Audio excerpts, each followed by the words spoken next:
I did not vote for this.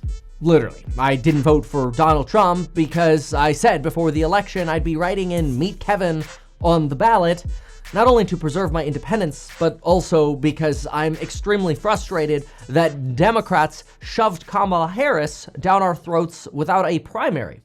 And I want to be very crystal clear here. I have criticized the Biden administration a lot on this channel. Afghanistan troop withdrawal, complete disaster. I covered it. I have covered a lot of their policies with disdain on this channel, but I've also pointed out credit where credit is due, such as their funding of TSMC and bringing them to Phoenix, Arizona, a plant I've personally visited. I think that's a good thing to safeguard our ability to manufacture advanced chips in America, especially as they're related to our defense industry. That said, Democrats are not scot-free. By pretending that Joe Biden wasn't suffering from dementia or somehow senile was a disgusting lie to the American people. It is the same kind of act, though, that Democrats conducted by the official Democratic Party in the state of California in 2021 when I ran against Governor Newsom for governor. Why was it the official party policy that people should vote for Gavin Newsom on the recall, in other words, vote against the recall of Gavin Newsom, but then if the recall goes through and Newsom is gone, just leave the second option blank, because why would you want a backup person written in? It's Newsom or nothing. That's not democratic. And it's that kind of behavior that won Democrats Donald Trump. Democrats are to blame. Men playing in women's sports, multiple genders, this insane ideology that most Americans don't believe in is why we are where we are today. So again, Biden and Democrats are not scot-free in this rebuke of actually Donald Trump, because let's be clear, the first 100 days of Donald Trump have been an unmitigated disaster. Now, this post is going to require a lot of nuance because it's going to upset people with very low capabilities of critical thinking. That's okay. They're going to leave comments like unfollow, dislike, Trump derangement syndrome, Democratic talking points, blah, blah, blah, blah. It's fine. See, I believe I make videos for the 99% of you that think critically, look for valuable perspective, and look for facts and reason. And I don't make videos for the random 1% trolls in the comments. So that said, we're going to be very real in this video and open in this video. I'm very concerned with Donald Trump. And I also want to be clear, one last disclaimer here, this video is not paid for by anybody. There's no sponsor, nothing. I get nothing out of the making this video other than honestly probably losing subscribers. But I feel like as an American, it's my duty to explain that I'm concerned about Trump. And I'm not here to talk about Hunter Biden's laptop because we've talked about this in the past. This video is about now and the future, and the president right now and over the next 1,300 days is Donald Trump. So again, this video is looking at the first 100 days to express my concern for the next 1,300. Look, we were promised a business-friendly, pro-growth administration with lower taxes and secure borders. We got secure borders and we got two genders. I can't even believe that I'm equating two genders with secure borders. That shouldn't be done. Okay, that one's a joke and the other is serious. Secure borders, massive failure of the Biden administration, by the way. Great job to the Trump administration. But that's really where my enthusiasm for the Trump administration stops. Sure, the focus on merit over, race is to some extent a good thing, but there are also conversations to be had about the concentration of poverty and why minority races are often stuck in less desirable situations with lower educational outcomes. Topic for a totally different video. In fact, if you want to watch, I've been talking about this for years, you could type in on YouTube, Meet Kevin, Black versus White, and you will literally get my breakdown on the concentration of poverty. So I've gone deep into this. I'm not going to rehash it. I'm going to focus on Trump. The first things that make me very concerned are what I think of as the greatest level of grift the world has ever seen. You can now pay $500,000 if you are invited, by the way, it's invite only, to join the president's family in an investment club. Just what we need, more insider trading, as if there aren't daily examples of people in Congress or politics insider trading. Here's just a way to collect money as a fee to insider trade some more. Who needs fundamental analysis when you can insider trade? Trump also raised $239 for his inauguration, then dropped federal enforcements and lawsuits against at least 17 corporate donors that made up part of this pool. And so guess what that means? With Trump, money, money, money literally buys you freedom. Donate to Trump, your judicial cases and fraud will get covered up by Donnie T. Trump has 114.75 million shares in Truth Social, which basically serves as a tool for getting updates on the office of the White House. Meanwhile, the app has lost $400 million in 2024. Donald Trump's net worth has exploded because of this publicly tradable security, which other companies will also buy shares of just to try to cozy up to the Trump administration. It is now a publicly tradable grift. The Trump family also took over the crypto firm that raised hundreds of millions of dollars via the token launch for accredited investors under World Liberty Financial, raising over $500 million. And there was $300 million in round one, $250 million in round two. It's not allowed to be transferred because it's TBD, the outcome of the project and what they want to do with it, which is probably a whole host of nothing because they probably pre-planned nothing. But Trump now has 75% control of that company.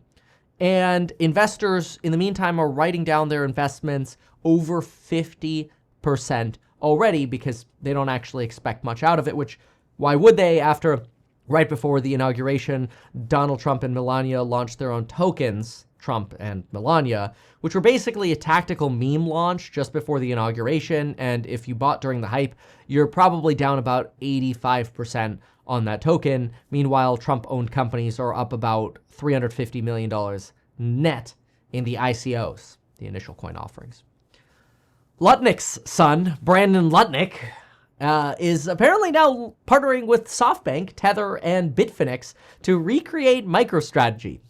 Yeah, so if you are Howard Lutnick's son, you now get whatever connections you want to institutions to pull off your very own version of Michael Saylor and get started with a small fund of $3 billion. We're going to call it 21 Capital. Trump Organization also gets their beautiful billions of dollars worth of golf courses in Vietnam expeditiously approved conveniently after he becomes a president, and also now potentially as a tariff bargaining chip, because it's not about the American people, it's about the Trump Organization, not to be confused with administration. The Trump Organization, looking for favors. Bessent holds private meetings with bankers like JP Morgan, suggesting 24 hours before all of us get to hear about it, that there are positive news items coming on trade. And that turned into a 9-day market rally, which insider bankers, got the inside scoop on before all of us.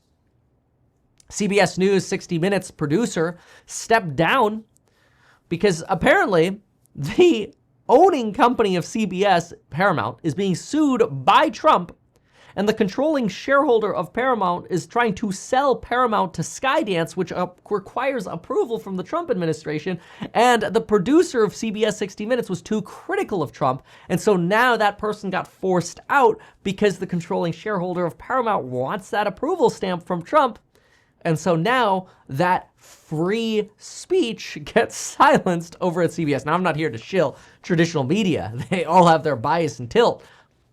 But my point is, you're not seeing that kind of criticism on Fox. You only see it on organizations that are more likely to criticize Donald Trump. Instead, if you look at the Trump administration, you've actually got quite a few Fox News anchors getting jobs in the Trump White House, which enriches them. And so it's no surprise you've got people like Charles Payne and, frankly, a lot of media anchors doing everything they can almost on a daily basis to suck up to the Trump administration because they too want to be incorporated in, hey, I want to be elevated. Let me get a job in the White House. Come on, man. Don't forget about me over here. I'm sucking up too. This isn't exactly a world of free speech. See, if you say something critical, your odds of getting invited to the White House are basically zero. See, I'm obviously a social media influencer, and amongst many other social media influencers, we applied, including myself, to visit the White House press briefing room and be able to ask questions directly of our White House press secretary, who's very good at her job at defending Donald Trump. A+ Trump propaganda. You gotta give her that. But of course, only right-wing influencers who are favorable to Trump actually get invites. People with fewer views or fewer subscribers than me who are consistently solely pro-Trump get invited, but I do not because I cater much more towards the middle. Now, obviously, this video is going to seem like I'm anti the conservative movement, but what I'm really anti is the knee bending of people like, well, let's just put it this way, Lindsey Graham. This is probably the greatest clown show example of knee bending I have ever seen in my life, and it deserves a screenshot. Quote, I was excited to hear that President Trump is open to the idea of being the next pope. This would truly be a dark horse candidate, but I would ask the PayPal conclave and Catholic faithful to keep an open mind about this possibility. The first Pope-U.S. president combination has many upsides. Watching for white smoke. Well, folks, Congress apparently is so weak that they can't say A, anything negative about Trump, and B, can't even realize the power of the purse that is bestowed upon them enough to pass a resolution to limit Trump's global tariffs. By a vote of 49 to 49, once again, a resolution to limit Trump's power has failed, and this time on economically destructive tariffs, which we'll talk about more towards the end of the video. The disaster of tariffs and what it's doing to our trade alliances is horrible. But again, more on that later. Donald Trump would have vetoed that anyway, and so we would have really required 2/3, a supermajority of Congress to actually pass this legislation, which is unlikely in a world where, unfortunately, if you are anti-Donald Trump, you will not get reelected. And it seems the only thing politicians care about is getting reelected. Imagine if politicians were only allowed to serve one term, and we got a new politician every single cycle. This morning, we saw Donald Trump literally question whether he should uphold the Constitution, that he would have to consult his attorneys, he said. After all, the oath of office, which he swore to, requires the president, to the best of his ability, preserve, protect, and defend the Constitution of the United States, but apparently is unable to tell you if something is constitutional or not without the consultation of his attorney. Who knows? Maybe that's a strategy for protecting himself. To me, it sounds like Donald Trump is trying to collect as much power as he can by consulting his legal staff for all of the loopholes possible. We already know he doesn't pay attention to the right to due process in America, but hey, look, my point is, everything that I've mentioned so far, this is not about the people. People, I see it in the comments, they say, I voted for this because Donald Trump is fighting for the people. He's so transparent. All of this transparent grift is not for the people. It is for Trump and his cronies. That is sad. And we have a Congress that is too weak to rein him in. Now, while Donald Trump is so powerful, let's think about some other issues. The Supreme Court upheld the sale of TikTok, but via Donald Trump, unilaterally, the decision to sell TikTok is being upheld because Trump is using it as a tariff negotiation bargaining chip with China. The irony is the longer he upholds the sale, the more profit ByteDance gets to make off of TikTok. So I don't actually see why delaying the sale of TikTok is helping his ability to negotiate, but he's also willfully violating what our courts have demanded. The highest level of our courts, mind you, the Supreme Court.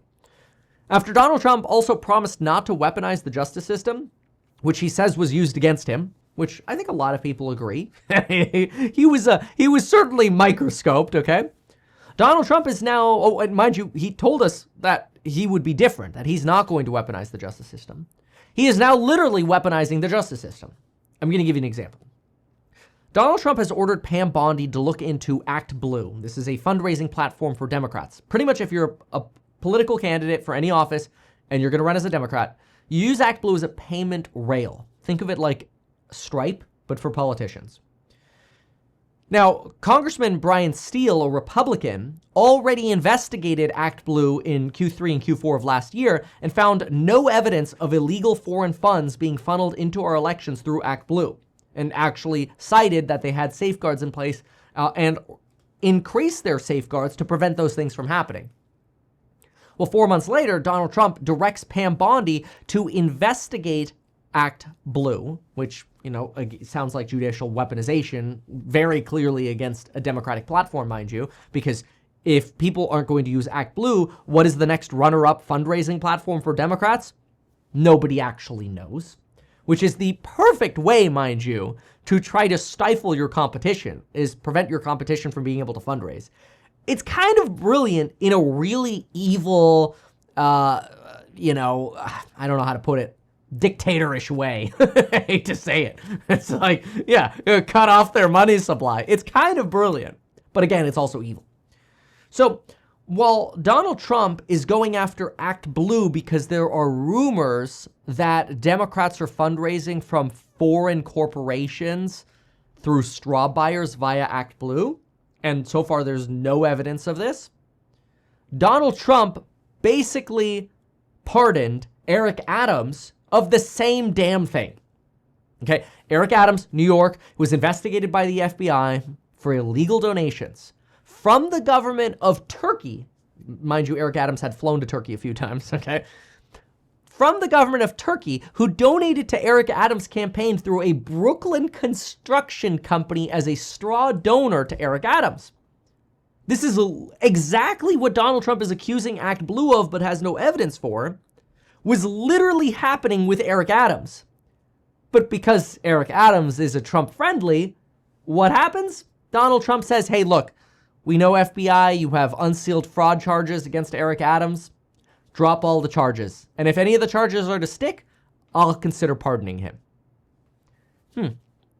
To me, it seems like you're weaponizing justice for the same thing that is actually happening on a fraudulent basis within your very own party.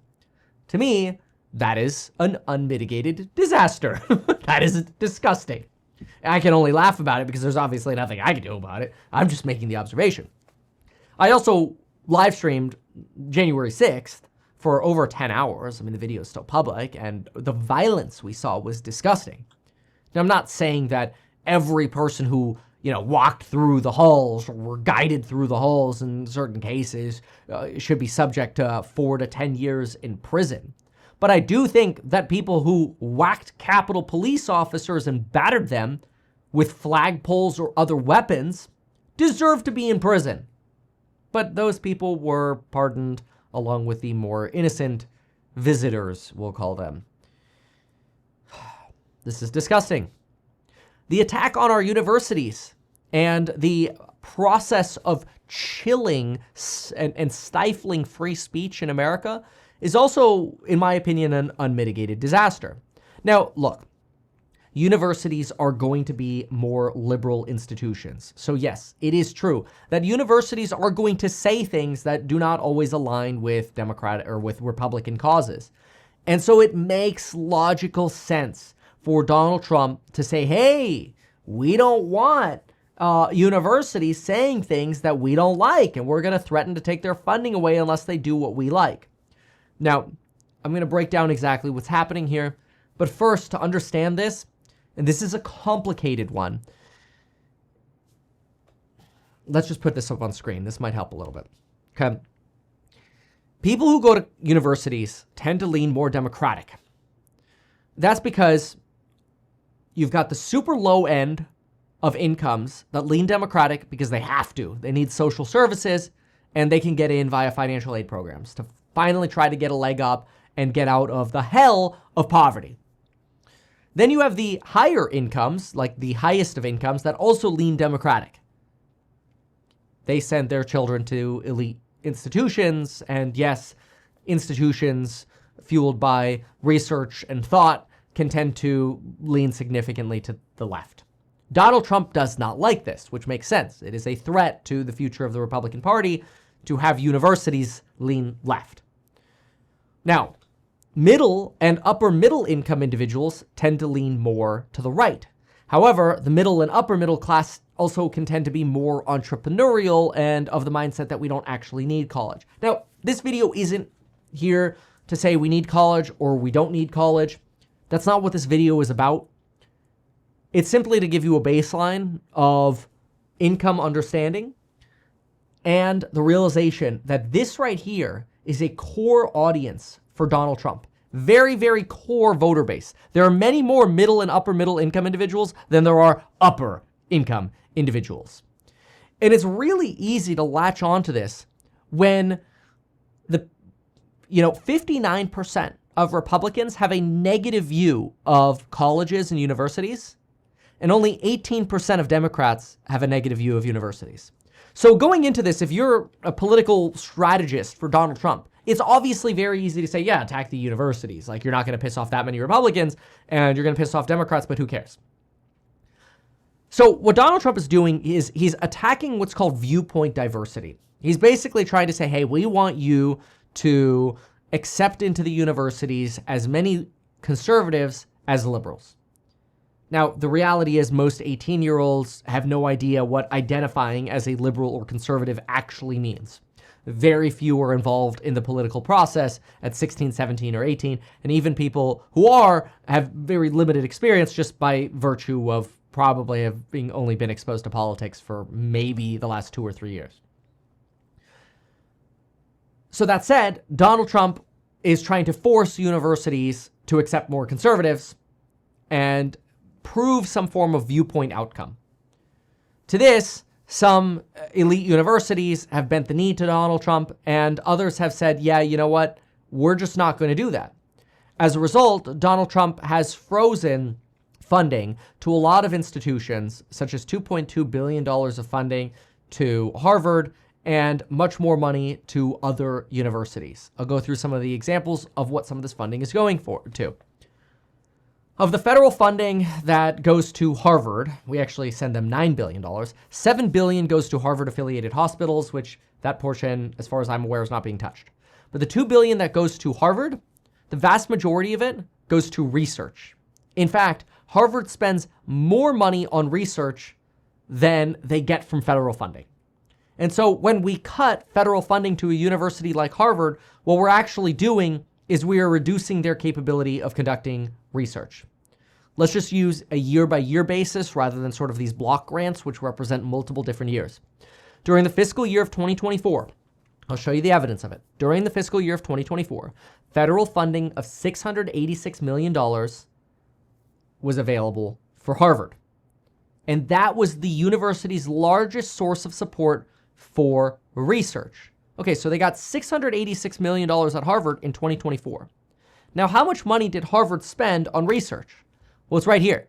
Total expenses on research, $1.3 billion. In other words, more than twice the money they received went towards research. And now, why did colleges start getting research? Well, part of it was because after World War II, the US government needed a way to get better medical research, financial aid for students, innovation, and a way to really not only motivate the advancement of the United States via, outcomes from research, but also to have people who are capable of going to school, researching, learning, helping discover, and then hopefully go into the private sector or move on and continue to contribute to society. So it's kind of a win-win from the government to fund research at universities. Some of the research, such as Cornell's $1 billion, goes into programs like their jet engine propulsion system, LLM, robotics, superconductor research teams, and their satellite and space communications departments. That money has now been cut because they didn't bend the knee to Trump. Of the $790 billion that are frozen at Northwestern, we could see that money no longer go towards things like nanotechnology, robotics, and Parkinson's research. Some of the money from Harvard might no longer go towards cancer research. So this idea that these institutions are spending money on, woke purposes is really because what you'll find at universities is these sort of louder protest groups that might, hold rallies like, pro-Palestine rallies. And then the entire university is then cast as, oh, okay, well, that's clearly an anti-Trump university. Let's cut funding, except they're not cutting funding for those individual protest groups who are really just expressing their right to free speech. What they're actually doing is they're cutting funding to research, which is really good and important for Americans and the future of not only our safety, but also our health. All right. Now, of course, there are also things that the Trump administration can point to that isn't great, such as, in donations to Northwestern, some of the money to Northwestern was allocated to foreign military training, where basically we were teaching Afghan fighter pilots how to fly fighter planes. Now, obviously, that didn't do us much good because Biden had this horrible troop withdrawal. Now, some people argue that one of the reasons the troop withdrawal went so poorly was because the Afghan military was so dang weak, because Trump in 2018 already cut funding for foreign troop training. But then again, the flip side argument is, why are we funding them in the first place? So I see this one as blurry, but my point is, people will take that and latch onto that and say, aha, some of the money went to a cause I don't like, kill all of it. And so what you do is, that money went to that and it was misappropriated. Fine, well then kill that, right? With a surgical tool. But instead what's happening is you're taking an axe to the entire budget and you're going, Parkinson's research, nanotechnology, and jet propulsion systems? We don't need any of that crap. Which, it does sort of raise the argument, should institutions NPR or PBS or Harvard just not have any government funding at all? Sure. You could have a smaller government by doing that. I'm not opposed to that. Fine. Nobody gets government funding, right? That could work. Now, Harvard, a lot of people look at Harvard's endowment and they're like, they have $52 billion. That's true. Their endowment is $52 billion, but that doesn't mean they have that available to just blow every year. Universities operate based on collecting a yield, in Harvard's case about 7% on their money, and then they spend about 5% and they grow their endowment by about 2% per year. So that endowment is kind of like a retirement account that they're sort of living off of to keep their research funded. Remember, they spend 2 times as much money on research than we actually fund for them. So this idea about NPR and PBS, a lot of people absolutely hate these organizations.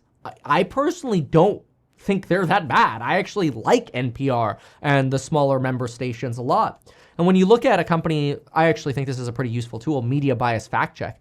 You see that, NPR and PBS will lean slight left of center, slight to moderate liberal bias. But their reporting is very high in a factual basis, both of them, NPR and PBS.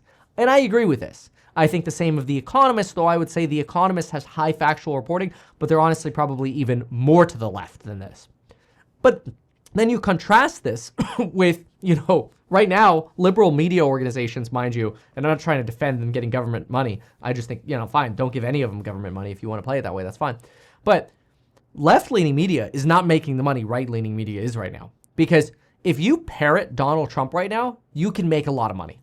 That's why Newsmax went public to such fanfare.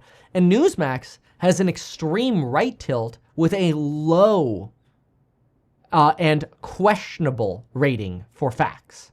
Look at Right Side Broadcasting Network.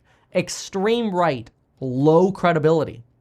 Then you look at the Wall Street Journal, at least they're mostly factual, but they also lean more to the right. They're even right of center. Mind you, people on the internet now are even complaining that the Wall Street Journal is just legacy media and that, the people are the media now. Okay. I have to say something about that. Putting a video together like the one that I'm doing right now takes about 6 or 7 hours of research. So one video that's maybe 30, 40 minutes long is 6 or 7 hours. That's a lot. And most people are not going to get their news by actually doing deep research. How many of you have pulled up the financial statements for Harvard? Well, I have, because that's part of my video. But most people don't. It's much easier to just read snippets on Twitter and then get a really biased view of the world. At the same time, trust for media or journalists who actually do research goes down because of, in heavily part, Donald Trump bagging on journalism. You end up getting a populace that has kind of a really skewed view of reality.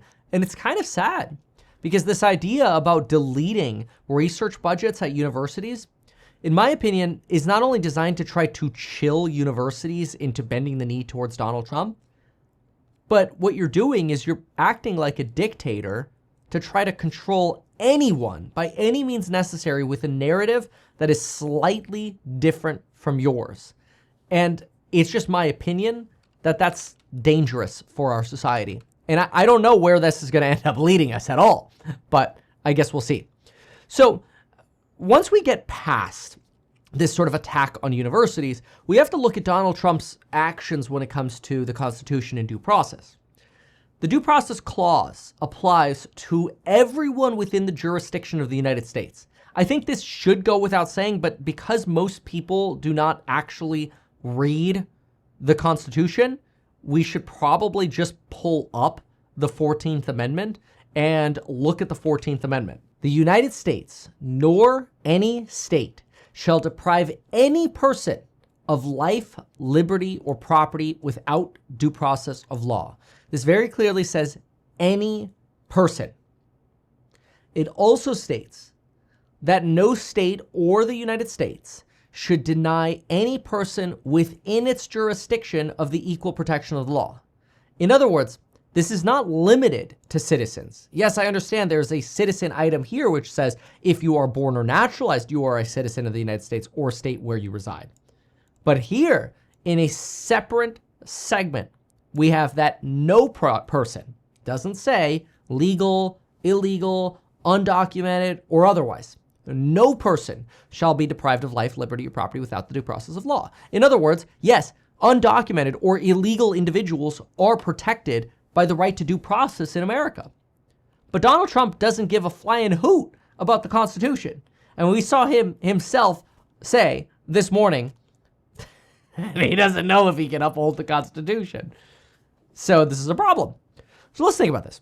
We know that Abrego Garcia was deported without due process.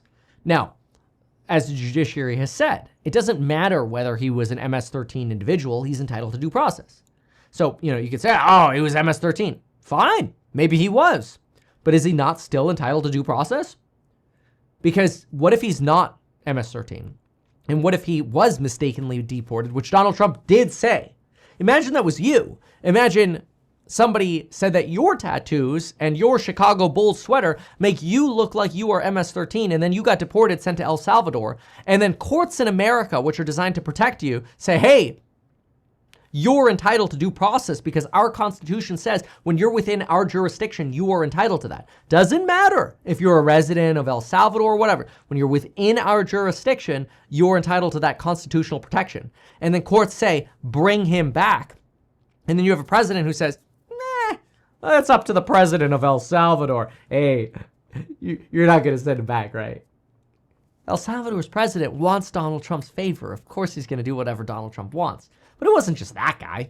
There's the other 237 immigrants removed without due process, which courts tried to stop. I mean, even Nazis in America in the 1940s got 30 days to plead their case. These people got rounded up and put on a plane on a weekend and sent out. Courts tried to stop it. Donald Trump doesn't give a flying hoot. So there's no doubt here that Donald Trump is willing to skirt due process, which is scary because it does make you wonder when the limits of Donald Trump's power are ever going to be tested. I mean, now we have like frank judicial chilling happening. 2 judges were recently arrested in a public manner for actions that likely require discipline and punishment, but their public arrests, which are ordinarily handled through discipline or, private sort of enforcements, if you will, were done in a public manner to purposefully instill fear in the judicial system to say, hey, do anything that Donald Trump doesn't like. We'll just avoid our typical policy of not publicizing the FBI arrests of judges, and we'll make it very, very public that if you mess with us, we're going to arrest you. And again, I'm not here to defend these judges. Both of them did things that were certainly questionable. Well, one of them much more than the other. But the message is clear. If you donate to Trump, we'll drop cases against you.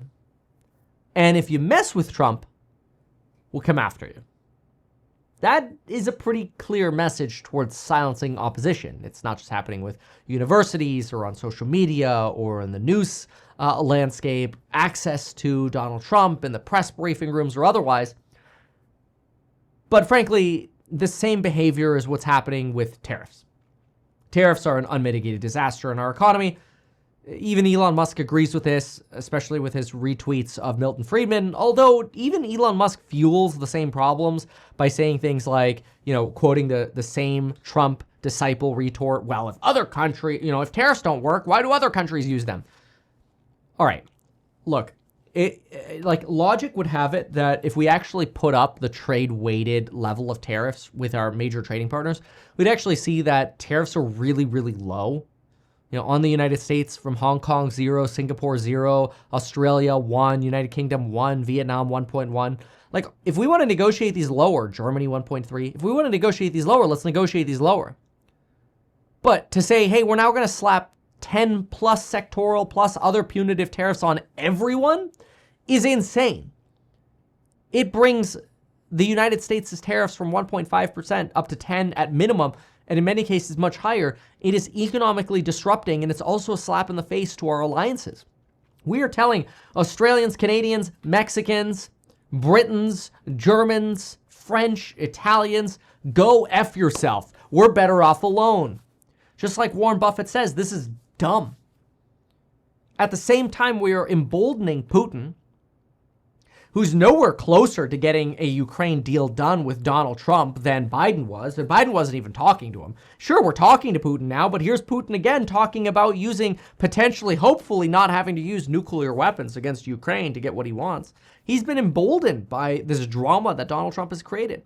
China is emboldened. They're making deals with all of our allies. Vietnam, the European Union, Japan, South Korea. And what's happening in America? We're alone. China, who literally calls us their enemy, is making deals with our partners and being emboldened. This trade disaster is a perfect way to tell all of our allies, go F yourself. And it's the dumbest thing ever. And it's based on a complete misunderstanding of, frankly, how tariffs even work. Like, Donald Trump literally says in video, I mean, you know what? I'm just going to pull it up because it's so dumb. And this makes me really question his presidency. But let's pull it up because it's just embarrassing. Well, let's make sure our audio is working here. Stand by. Cost. How long should people expect that transition to last, Mr. President? I can't tell you that. I can tell you that we're making a lot of money. We're doing great. Again, we're losing more than $5 billion a day. $5 billion a day. You don't talk about that. And right now, we're going to be at a point very soon where we're making money every day. Look, how soon? We were losing hundreds of billions of dollars with China. Now we're essentially not doing business with China. Therefore, we're saving hundreds of billions of dollars. Very simple. You take me to my... This is actually really embarrassing because what Donald Trump is talking about is the trade imbalance that basically we import more by more than $200 billion more from China than they import from us. That's not money we're losing. They have more stuff that we want versus what they want from us. That is not money we've lost. And so then Trump is like, so, now we're not trading with them anymore, so we're not losing that $200 billion anymore. You're destroying the economy. This stuff does make me question how smart Donald Trump is. Maybe he really thinks that what he's doing is the right thing. I don't know. I'm really saddened to see what has happened with Donald Trump because I feel like I admired him back in the days of The Original Apprentice. I even called one of my first corporations the Paffrath organization, kind of like the Trump organization. But now it's sort of embarrassing to say that because it almost aligns with either a lie, with stupidity, or bad logic. Why not advertise these things that you told us here? I feel like nobody else knows about this. We'll try a little advertising and see how it goes. Congratulations, man. You have done so much. People love you. People look up to you. Kevin Paffrath there, financial analyst and YouTuber. Meet Kevin. Always great to get your take.